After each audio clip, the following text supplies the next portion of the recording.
refers to wealth and resources, and tyranny is, according to the dictionary, cruel, unreasonable, or arbitrary use of power or control. So what do I mean when I pair them up in this way? What does it cost us, individually and as a society, when tyranny takes hold of some portion of our lives? Well, just this past week, every post that I put up on Facebook pertaining to Gun Freedom Radio, specifically the posts about the March for Our Lives event, were tagged by someone somewhere as spam. We were blacklisted on Facebook, and our Gun Freedom Radio website was hacked and compromised all in the same week, and all of which caused a self-perpetuating loop of digital nonsense that landed us for several days in Instagram and Facebook jail. Well, it's not fatal, but we are in the communications business, and when we are limited in our ability to communicate with our audience, it impacts our show's resources. Our most precious and finite resource is time.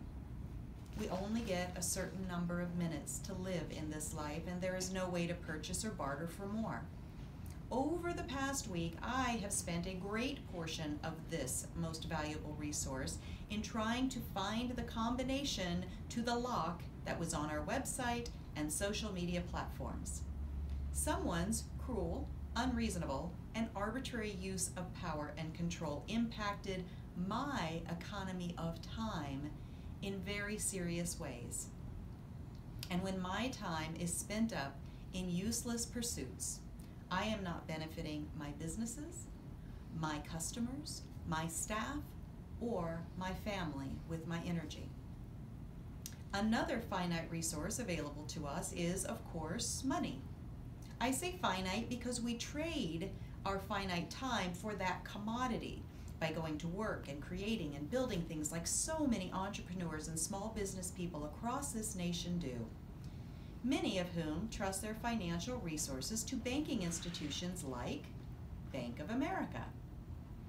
Well, just last week, Bank of America has announced that it will no longer allow access to financial resources for certain businesses unless those businesses allow BofA to approve the inventory that those businesses sell.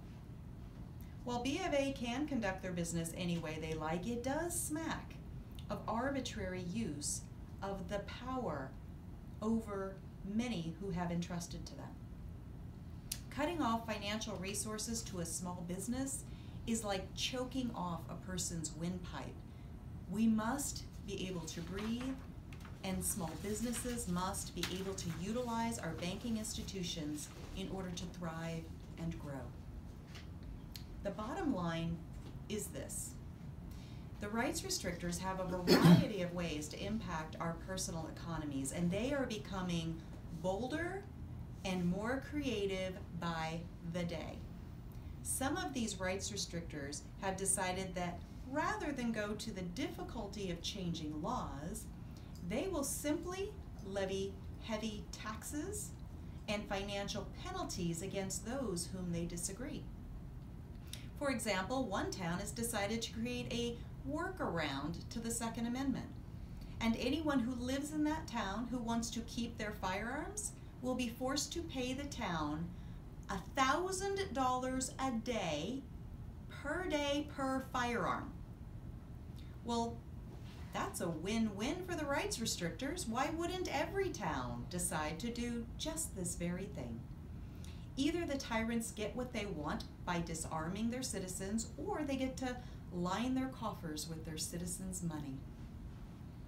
I could sadly go on and on with example after example of how tyrants of all types have reached into the economies of our lives and created just enough disruption and discomfort to annoy and harass, but not enough yet to make us want to put a stop to their tactics. We overlook, we ignore, we excuse away the annoyances and try to marshal on.